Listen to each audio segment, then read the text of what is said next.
The Florida Panthers went from their worst stretch of the season, losing 4 games in a row, to now their best stretch of the season, winning 4 games in a row.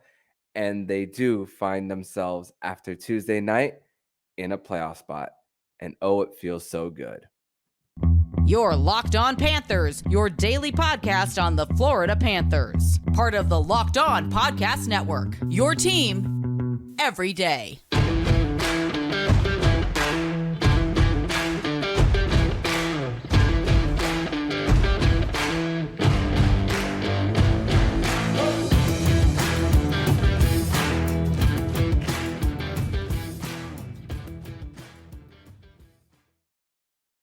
And welcome into this Wednesday, April 5th edition of the Locked On Florida Panthers podcast, part of the Locked On Podcast Network, where it's your team every day. Thank you for making the Locked On Florida Panthers podcast your first listen of the day. I'm Armando Velez, and you can follow me on Twitter at MondoMan12.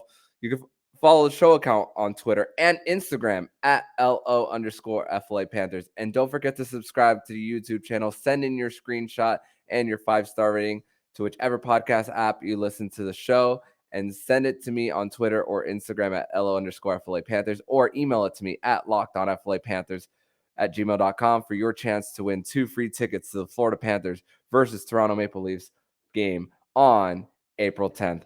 Best of luck, everybody. So the Florida Panthers, this was every single game from here on out. Of course, we're going to keep talking about how this is the game of the year.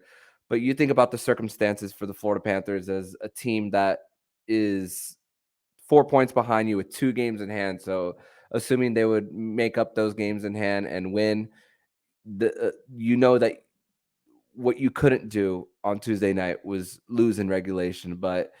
And the swing that the Panthers would have had with losing regulation versus winning, it was just a huge swing for this team. And they were tested early, but man, they found a way to come out with a win on Tuesday night, a 2-1 regulation win, more importantly, for the Florida Panthers over the Buffalo Sabres.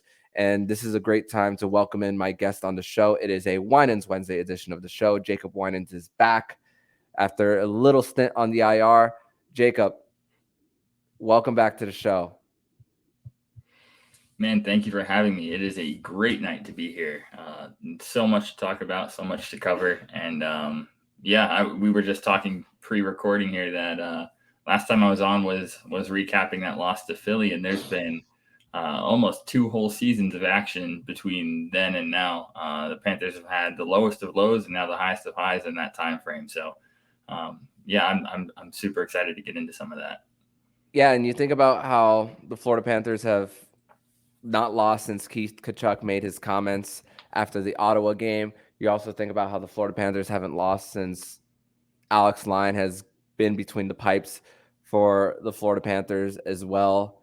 And let's just get right into not only that, but the fact that the New Jersey Devils beat the Pittsburgh Penguins 5-1 in regulation. So with a win for the Florida Panthers, they are now in the 7th spot in the Eastern Conference for the postseason. But going to this game, I mean, of course, we knew that this was going to be a very high tempo type of game based on the speed of the Buffalo Sabres, especially that top line. But I felt that the Florida Panthers were very good at whenever it came to being in the Buffalo Sabres zone, as far as taking pucks away. And great on the forecheck as well to create a lot of those turnovers for the Buffalo Sabres. And I think even before the goals were scored, that was a part of the game that kind of you saw trends early on for this game as far as the Panthers getting their scoring chances. Yeah, coming into this game, I really did not predict that this would turn out to be a goalie battle. I definitely didn't anticipate it being a low-scoring game. I really felt like coming in, this was going to be a high-scoring shootout type of game. I thought both power plays were going to connect, which they both did. But as far as the 5-on-5 scoring, I expected a lot more. And it wasn't for a lack of chances. Both teams got plenty of chances, but the 2 goalies tonight really stood on their heads.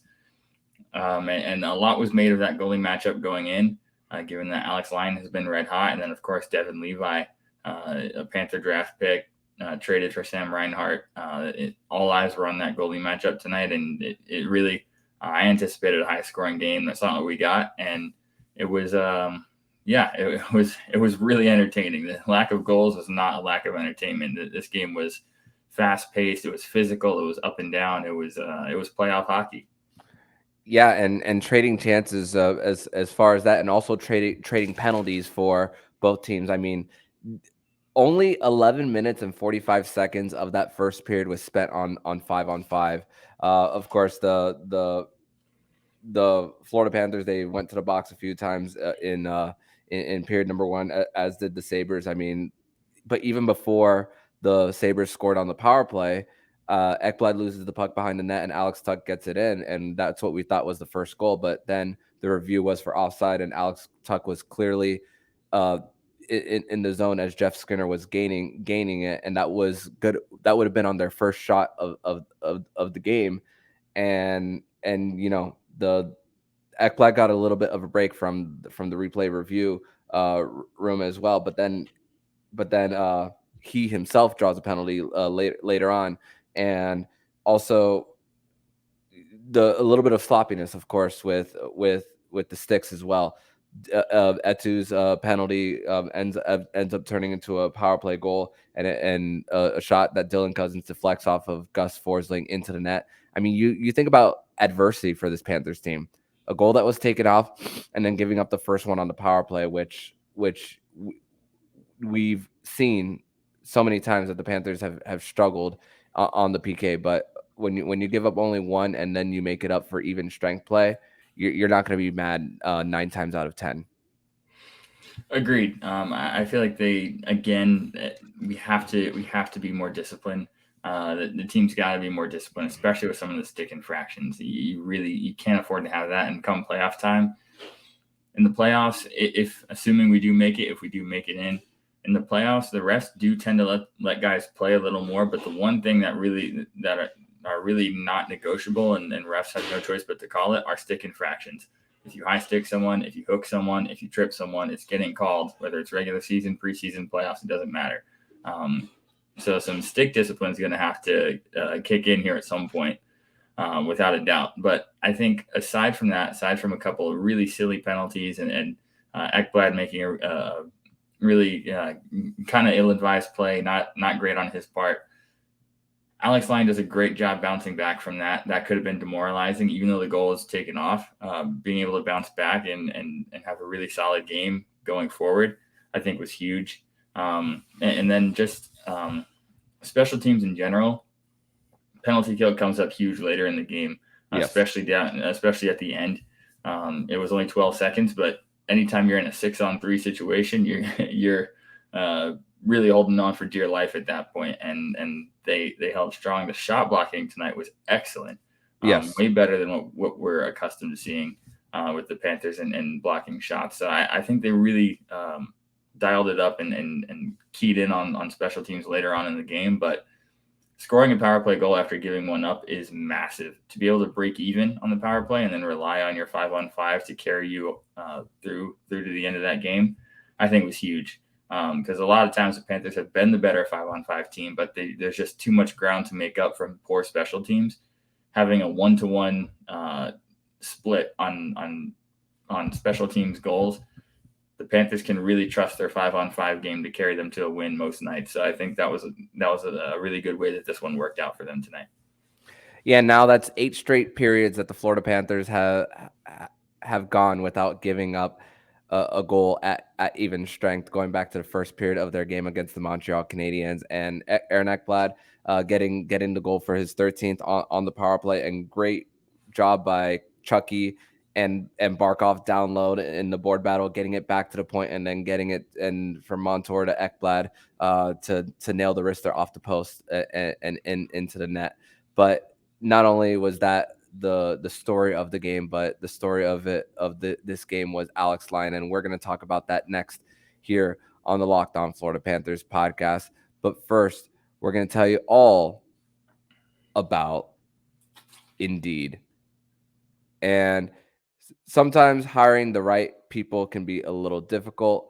And Indeed is the hiring platform where you can attract, interview, and hire all in one place. So don't spend hours on multiple job sites looking for candidates with the right skills when you can do it all with Indeed. Find top talent fast with Indeed suite of powerful hiring tools like matching assessment and virtual interviews. Candidates you invite apply to the instant match are 3 times more likely to apply for your job than candidates who only see it in search, according to U.S. Indeed data.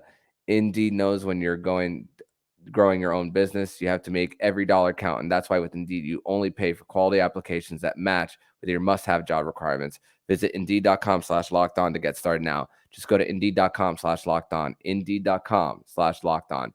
Terms and conditions apply. Cost per application, pricing not available for everyone. Need to hire? You need Indeed. Segment number 2 here on this Wednesday, April 5th edition of the Locked On Florida Panthers podcast. It's another edition of Winans Wednesday. And Jacob, the story of this game, once again, Alex Lyon, now in his last 5 games, he has 116 games on 121 shots faced. That's good for a .958 save percentage and just a little north of 1.25 on the GAA for Alex Lyon. And you think about how the Panthers didn't really give up too many rush chances for against the Sabres, and there's a lot of times where the Buffalo Sabres were trying redirections and centering feeds up front, and Alex Lyon was able to think really fast instinctually to get right in front and kicking out that leg. Yeah, he lost the stick quite a few times as well. Again, we've seen that quite a few times with Alex Lyon since taking the crease. But man, what a game once again for Alex Lyon, and he is the man in the crease right now during this 4-game winning streak. Just incredible how he's come alive, and this stretch is better than the one he had back in January. I mean, the numbers weren't necessarily there. Yeah, the Panthers were winning games, but that experience that he had, even though he's played in the NHL before, he's won a Calder championship with Chicago. But that moment in January really set up for this stretch for Alex Lyon. I agree. This has been a season where the Panthers have had so much adversity, so many injuries, so many guys in and out of the lineup. The one place where you really can't afford to have that happen, and generally you don't really survive, is in the crease. When the Panthers lose Spencer Knight long term, and we kind of knew that Bobrovsky was going to be worn all the way down for the rest of the way, and it seems he's gotten sick recently, and obviously we're glad that it's not an injury related situation, but just overuse and him getting sick at this time of the year is just really unfortunate. Most teams would be dead, and the season you can just pack it in when you go to an AHL goaltender at this time of the year when you're fighting for your playoff life. It's very almost unheard of what Alex Lyon is doing right now.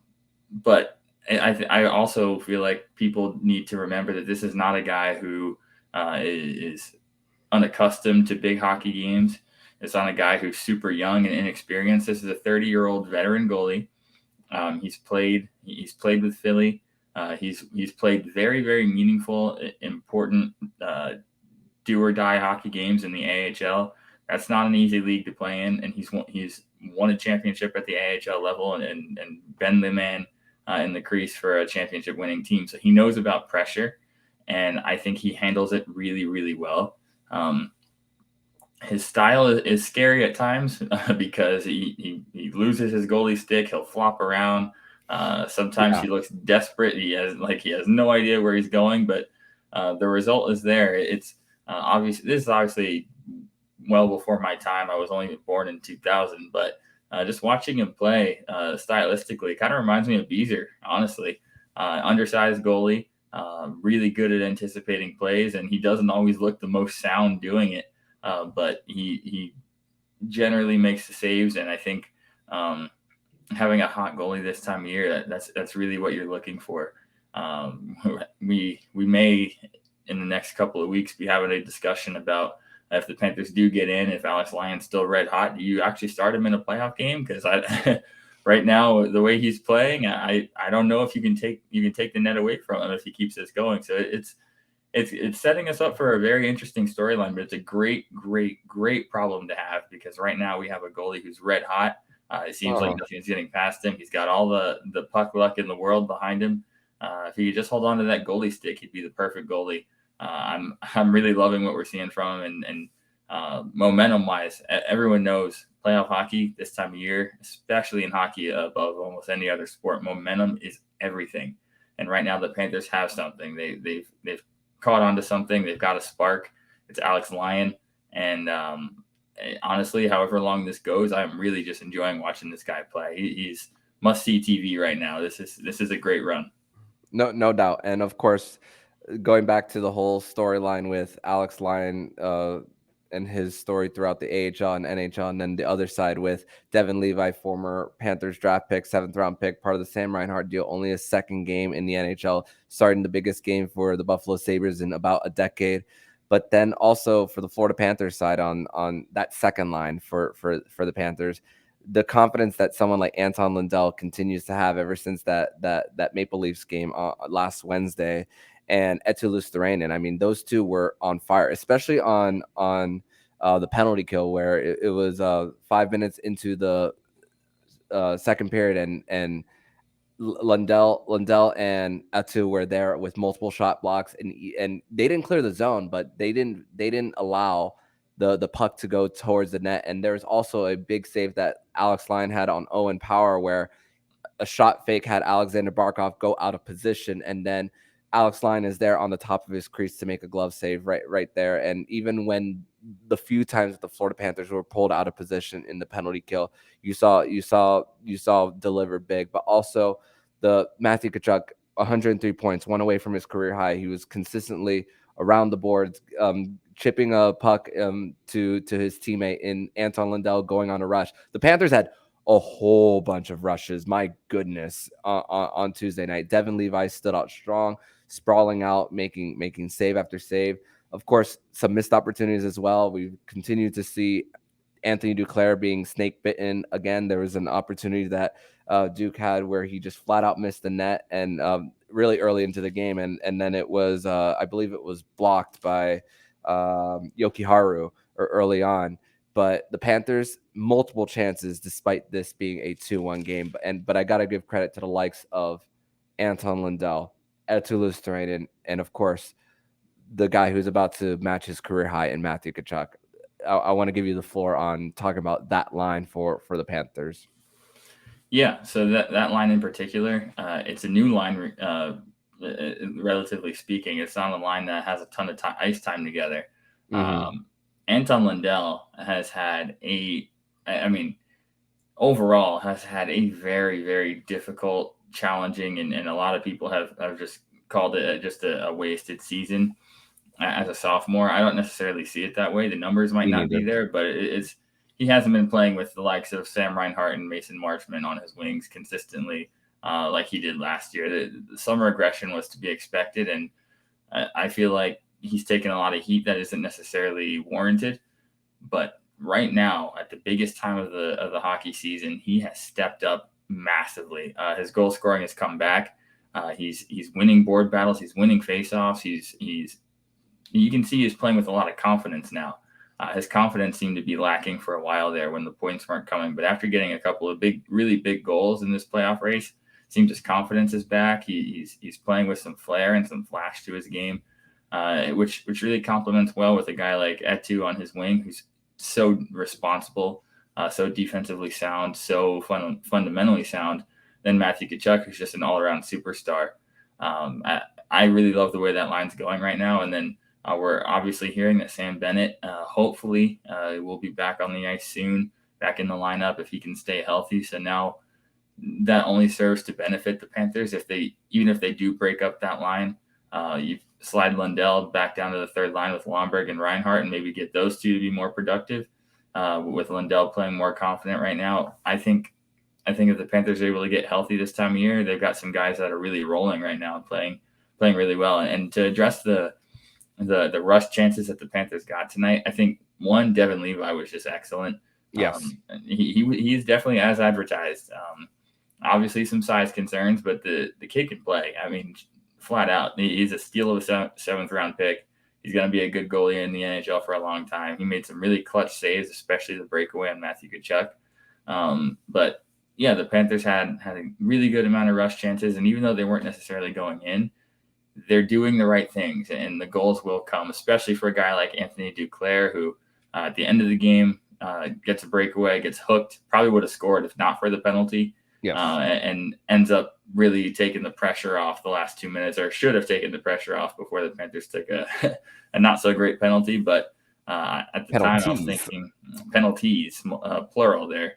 I was thinking it, that should be a penalty shot, but at the time I'm like, you know what? I would rather have 2 minutes of power play. Probably in hindsight would have taken the penalty shot, but I think even though the goals aren't necessarily coming right now, Panthers are doing the right things. They're getting the rush chances.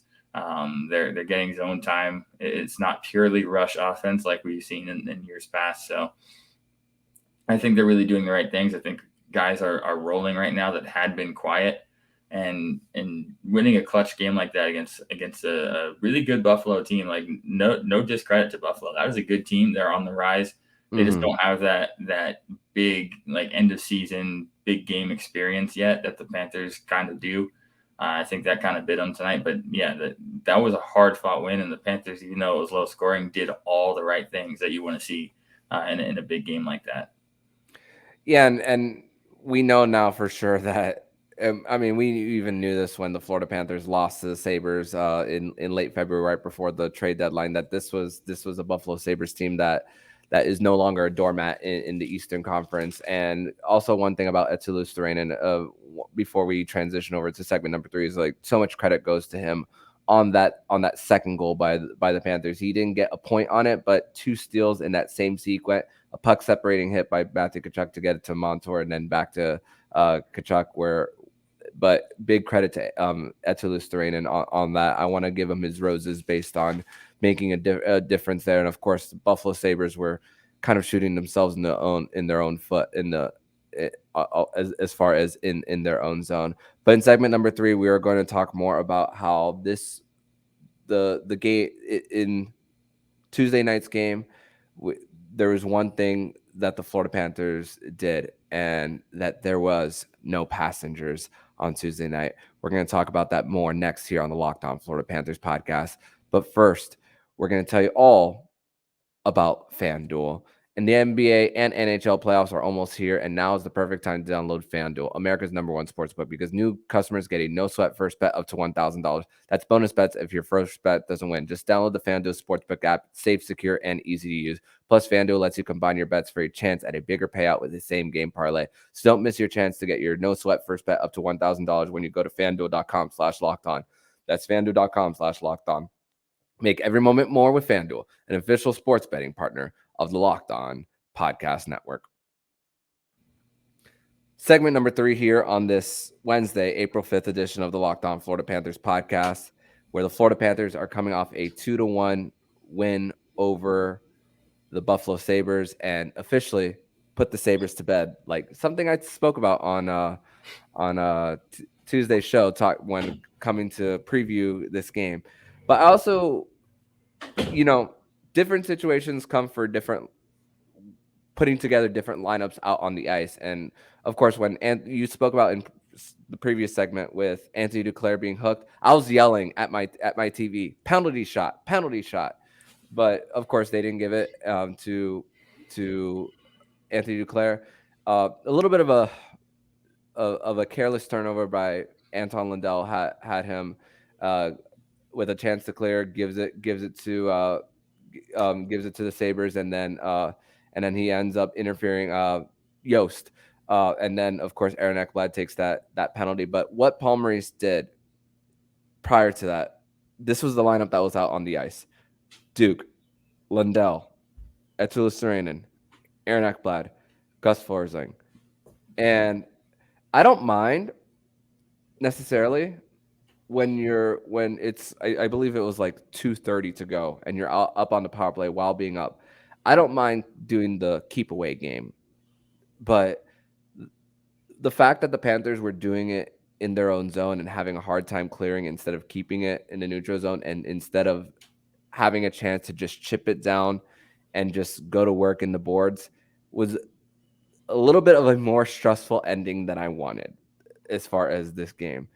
And the Panthers were very fortunate with it being 6-on-3 for only 12 seconds, and the Buffalo Sabres unable to handle the puck, because there was a lot of times where, yeah, they got 40 shots, but I felt like a lot of times that the Buffalo Sabres were not connecting on the tape on some of their passes. And of course, that comes a lot. They're still a young team. It's still a youth movement going on in Buffalo as they're still trying to figure out their way. And they're going to be there. I feel like they're going to be even tighter in the playoff race next season. But what do you think of those last few minutes and the way Paul Maurice constructed that power play towards the end? I was not a fan of it at the end. I feel like I understand it. I understand trying to just keep it in your own zone and kill the clock. But I feel like if you want to play the time wasting game, it's much better to chip it in from center ice and then go chase it, because at the end of the day, you have more guys on the ice than they do. You have a much better chance of winning that puck back, and then you can play keep away in their zone. I would have much preferred that strategy instead of trying to play hot potato with it in your own zone, because you can make one silly mistake and you're in some trouble. And that's what happened with the Panthers. Anton Lundell floated a backhand pass that kind of went to no one. Ilya Lyubushkin had a big slapper from there that, Alex Lyon barely stopped it. They made it a lot more stressful and difficult on themselves than necessary. I much prefer if you're trying to kill time, you're trying to waste time, go with 3 forwards, 2D, that's fine. But at least get the red line, chip in, and chase it, because you have a good chance of winning it back when you have 5 on the ice to their 4. And at the end of the day, you'd rather make them go the entire length of the ice, the whole 200 feet, than to give them just the puck in your own defensive zone. So I wasn't a fan of the strategy there. I feel like, when you get a power play at that time of the game, teams are the team that's on the kill. They have no choice but to play ultra aggressive. You can really capitalize on that if you want to actually continue playing for offense.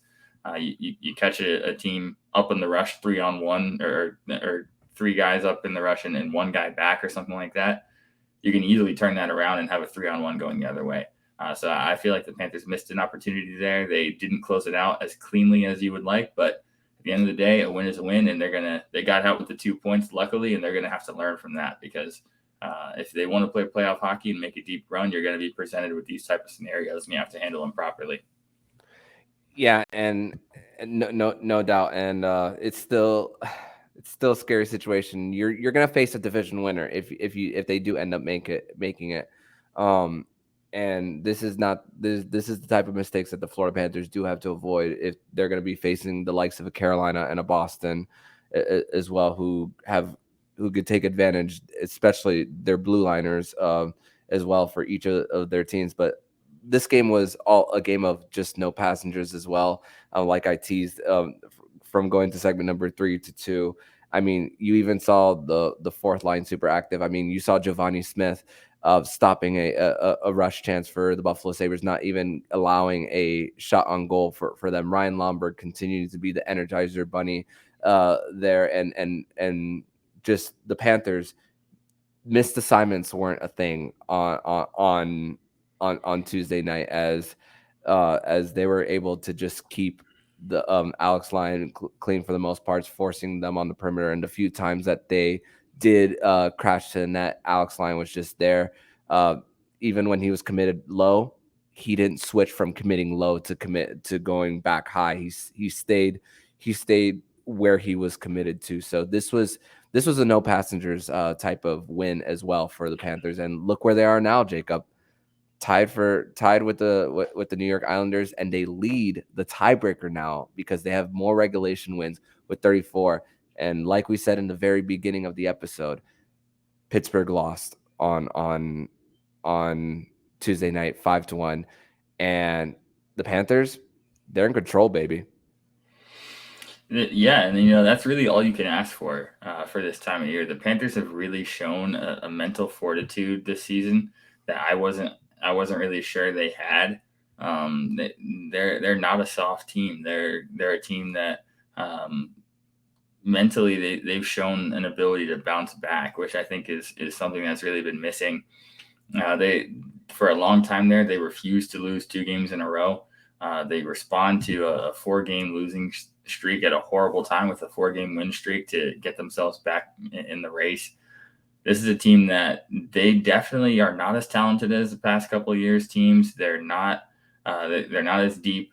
They've got some clear holes and flaws in the lineup, but they just keep battling. And I think that's what makes the difference right now.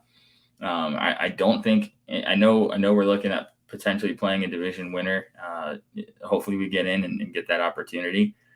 But I think if you are a division winner, you're not looking at this Panthers team as just an ordinary 7 or 8 seed like we've seen some of the wild card teams that get in. Think of like a Nashville, for example, last year against Colorado. They go into that series and they're basically just food for the Avalanche.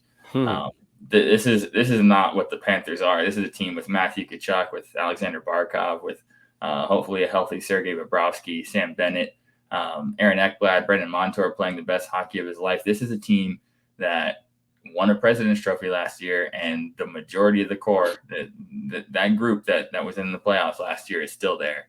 I think even though we lack some depth, we might not be able to compete at the bottom of the lineup with some of these teams. We have enough firepower on this roster that you can steal a game, you can steal a series.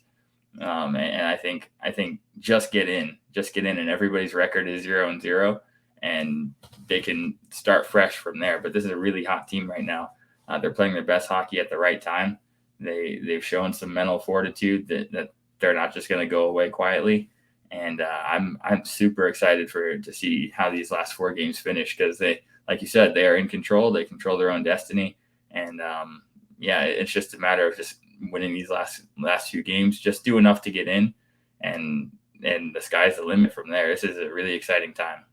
Absolutely. And with the Florida Panthers now being 40, 31-7, they are now 1 win away from guaranteeing 500 of better than 500 points percentage, being at 40 wins right now. Just one more to get to 41 with 4 games to go. And after the halfway point, the Florida Panthers are 22-12-3, which is a .635 points percentage. Great stretch that the Florida Panthers have had in this second half. And before we sign off here, a great night for the South Florida sports scene as the Miami Heat win on the road to get one step closer to the 7th seed in the play-in tournament, and the Marlins winning 1-0 behind Sandy Alcantara's complete game shutout and only scoring 1 run in the meantime. So just a great overall night in the South Florida sports scene in this region. But Jacob, I want to thank you so much once again for joining me on this Winans Wednesday edition of the Locked On Florida Panthers podcast. Tell everybody where they can find you online. Yep, absolutely. You can find me on Twitter at Jacob Winans 8. And I want to piggyback off of that shout out to South Florida sports. What a time. Awesome night tonight for South Florida sports. And quick shout out also to the University of Miami basketball program, finishing 3rd in the AP poll. You know me. I know you're a Seminole, but I'm a diehard Miami Hurricanes fan, a Jim Larinaga fan since back at George Mason. Super proud of those guys. And yeah, South Florida sports are trending upward right now. I'm loving it. Yeah, absolutely. And such a great time to be a fan in this region. So by the time we talk next week, Jacob, we'll be getting ready for game 82 next Thursday night at FLA Live Arena. So it's going to be a fun week, and hopefully the Panthers are one step closer to a playoff spot. So Jacob, thank you once again, and I'll see you next week, my friend. Thanks for having me. I really hope that game is meaningless. And if you like what you're hearing, please subscribe to the podcast to be notified every single time the Locked On Florida Panthers podcast jumps into your podcast feed. Don't forget to also subscribe to the other shows on the Locked On NHL network, including Locked On NHL, Locked On Fantasy Hockey with Flip Livingstone and Steele Roden, and Locked On NHL Prospects. Thank you for making the Locked On Florida Panthers podcast your first listen of the day. Now make your second listen of the game. Game to Game NHL. Every moment, every top performance, every result. Locked On Game to Game covers every game from across the NHL with local analysis that only Locked On can deliver. Follow Game to Game on Locked On NHL, available on the Odyssey app, YouTube, and wherever you get your podcast. So I'm Armando Velez with Jacob Winans, and you've been listening to Locked On Florida Panthers podcast, part of the Locked On Podcast Network, where it's your team every day.